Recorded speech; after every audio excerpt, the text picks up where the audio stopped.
हमारे बीच में हमारे बहुत ही आदरणीय चौधरी उपेंद्र सिंह हुड्डा जी, हमारे बहुत ही आदरणीय चौधरी उदय भान जी, हमारे प्रदेश कांग्रेस कमेटी के अध्यक्ष, हमारे आदरणीय चौधरी धर्मपाल मलिक जी, कांग्रेस के हमारे पूर्व अध्यक्ष। कांग्रेस पार्टी का परिवार यहाँ पे एकत्रित है। बहुत से विधायकों के नाम भी रह गए जो इसमें लिख के आए। ये लिस्ट जिसने भी बनाई, मैं राजेंद्र जून जी का देख रहा हूँ, विधायक लगभग सारे विधायक यहाँ पे कांग्रेस पार्टी के सारे पूर्व विधायक, सभी पिता तुल्य बुजुर्ग, नौजवान साथी, मातृशक्ति, आज आप सब यहाँ पे आए हैं और एक बहुत प्रदेश के भविष्य को बचाने के लिए एक बहुत महत्वपूर्ण राजनीतिक लड़ाई में शामिल होने, एक बहुत महत्वपूर्ण राजनीतिक संघर्ष में अपना योगदान देने के लिए आए हैं। मैं आप सबको इस बात के लिए बहुत बहुत मुबारकबाद देता हूं कि आज यहाँ पे आप इतनी बड़ी संख्या में और इस भावना से प्रदेश को बचाने के लिए, ये जो चुनाव है आदमपुर का चुनाव, इस चुनाव के कई मायने, इस चुनाव का असर प्रदेश की राजनीतिक दिशा पे पड़ेगा। पिछले 8.5 साल में आपने बीजेपी की सरकार को देखा है और पिछले 3.5 साल में आपने बीजेपी जेजेपी की सरकार को भी देखा है, खट्टर दुष्यंत सरकार। आज प्रदेश का क्या हाल है मुझे आपको बताने की जरूरत नहीं है।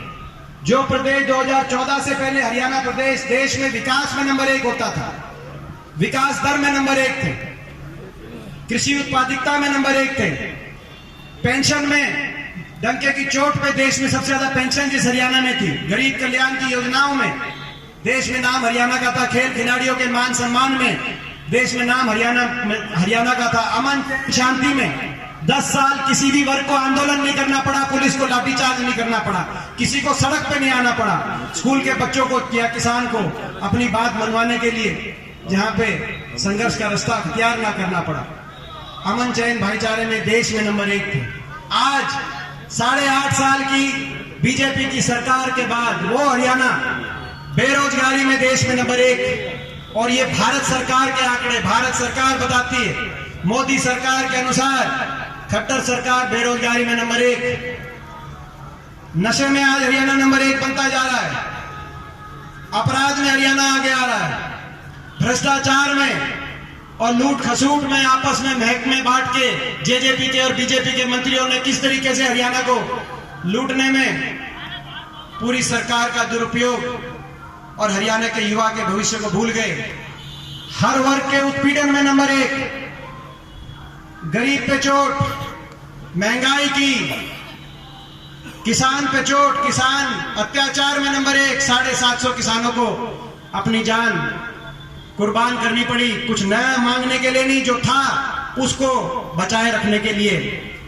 तो ये आज इस बात का इम्तिहान है आदमपुर का कि जो सरकार जिसने हरियाणा का बट्टा बिठा दिया, अर्थव्यवस्था चौपट कर दी, नौजवान के भविष्य को चौराहे पे लाके खड़ा कर दिया, किसान को, मजदूर को, गरीब को, छोटे व्यापारी को, हर वर्ग को चोट पहुंचाने का काम जिस सरकार ने किया, इस बात का इम्तिहान है कि इस सरकार को आप चाहते हो हरियाणा में दोबारा 5 साल देना, या इस सरकार को बदलना चाहते हो? इस सरकार को बदलना चाहते हो तो एक बार हाथ खड़ा करके बताओ, इस सरकार को बदलना चाहते हो, इनकी छुट्टी करना चाहते हो? जिस सरकार ने एक के बाद एक राजनीतिक अनैतिकताएं, ऐसी राजनीतिक अनैतिकताएं की हो, राज धर्म का पालन ना किया हो, अपनी राजनीति के लिए धर्म जाति के आधार पर अपनी राजनीतिक रोटी सेनी कोशिश की हो, ऐसी सरकार जिसने हरियाणा के नौजवान के भविष्य को। और मैं एक बात और कहना चाहता हूं, बदलाव, ये बदलाव कोई नई बात है। मुझे पता है बदलाव चाहते हो, मुझे यही पता है हरियाणा के लोग बदलाव चाहते हैं, और हरियाणा के लोग 2019 में भी बदलाव चाहते थे। पिछला जब विधानसभा चुनाव हुआ, बीजेपी ने नारा दिया था 75 पर, बोला अब की बार 75 पार दिया था कि नहीं दिया था, मैं आपसे पूछता हूं। और जेजेपी ने नारा दिया था करो बीजेपी को यमुना पार, दिया था कि नहीं दिया था नारा, मैं आपसे पूछता हूं। लोगों ने बीजेपी के 75 पार, लोग बदलाव चाहते थे। अगर लोग खुश होते तो 75 नहीं तो 65 आती, 65 नहीं तो 55 आती, 55 नहीं तो 45 तो आ जाती, मगर लोगों ने मेजॉरिटी नहीं दी। 75 पार के नारे की हवा निकाल दी। बीजेपी के हर मंत्री को लगभग 1-2 छोड़कर सारे मंत्रिमंडल को हराने का काम किया। अगर लोग बीजेपी को दोबारा चाहते, उनकी कार्यशैली से खुश होते बीजेपी सरकार, खट्टर सरकार की, तो मंत्रिमंडल को जिताते। मुझे याद है 2009 में जब कांग्रेस पार्टी की सरकार रिपीट हुई थी, चौधरी भूपेंद्र सिंह हुड्डा जी के नेतृत्व में, लगभग हर जो सरकार में हमारे वजीर थे, जो मंत्री थे, वो बहुत बड़े बहुमत से जीत के वापस आए। लेकिन ये कैसी सरकार थी, जब इनके मंत्री गए कि 75 पार सीट आ रही है, तो लोगों ने कहा 75 पार तो सीट आ रही है, लेकिन नारनौल में पहुंचे तो नारनौल में चित, टोहाना में इनके प्रदेश अध्यक्ष गए तो टोहाना में चित, महेंद्रगढ़ में गए इनके मंत्री तो महेंद्रगढ़ में चित, रावदान सिंह बैठे हैं, कई हजार वोट से जीत के आए। बादली में गए जो इनके अभी प्रदेश अध्यक्ष हैं, तो बादली में चित कुलदीप वत्स जीत बैठे हैं, कई हजार वोट से जीत के आए। पूरे प्रदेश में रोहतक में गए तो रोहतक में इनके मंत्री चित, सोनीपत में गए तो सोनीपत में इनके मंत्री चित, इसराना में गए तो इसराना में जो इनका पूरा मंत्रिमंडल साफ कर दिया लोगों ने। किया था कि नहीं किया था, मैं पूछना चाहता हूं। इतने दुखी थे, पीछे छुड़ाना चाहते थे। और ये हिसार और सिरसा लोकसभा, मैं डंके की चोट पे कहता हूं, हिसार और सिरसा लोकसभा में 18 सीट है। बीजेपी ने 75 पार का नारा दिया तो इन 18 सीट में से 2/3 सीटों पे बीजेपी को लोगों ने हराने का काम किया।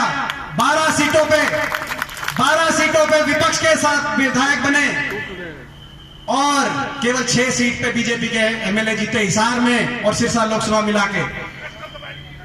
जो भी कारण रहा, लेकिन उसके बाद क्या हुआ, सोचने की बात है। जहां से केवल 6 सीट आई हो बीजेपी की, 6 हिसार और सिरसा लोकसभा से, 12 विपक्ष की हो।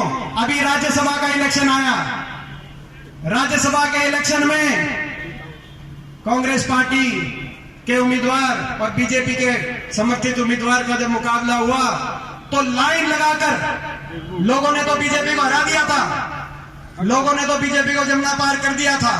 लेकिन इन्होंने समझौता कर लिया, कोई बिक गया, किसी ने सौदा कर लिया और लाइन लगाकर ढोल नगाड़े के साथ लाइन में लगकर हिसार और सिरसा के 18 में से 16 विधायकों ने बीजेपी के पक्ष में जाकर मतदान करने का काम किया। सारे एक हो गए कि नहीं हो गए, मैं पूछना चाहता हूं। राज्यसभा के इलेक्शन में सारे बीजेपी एक, जेजेपी एक, अजय चौटाला एक, अभय चौटाला एक, रंजीत चौटाला एक, कुलदीप बिश्नोई एक। लोगों ने तो यहां से इनको हरा के 2/3 बहुमत से हिसार और सिरसा से हरा दिया था।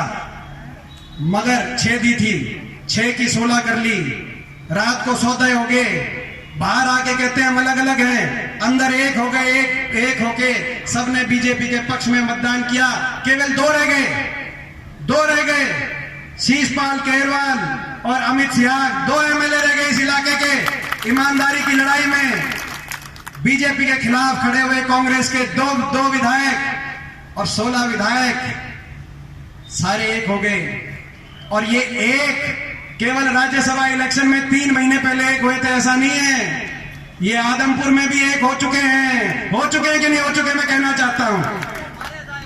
आदमपुर में भी ये जो ताकतें हैं जिन्होंने सौदे किए हुए हैं, ये सारी ताकतें आपको रोकने के लिए, चौधरी भूपेंद्र सिंह हुड्डा जी को रोकने के लिए, कांग्रेस पार्टी को रोकने के लिए, प्रदेश में बदलाव को रोकने के लिए, ये सारी ताकतें एक हो गई।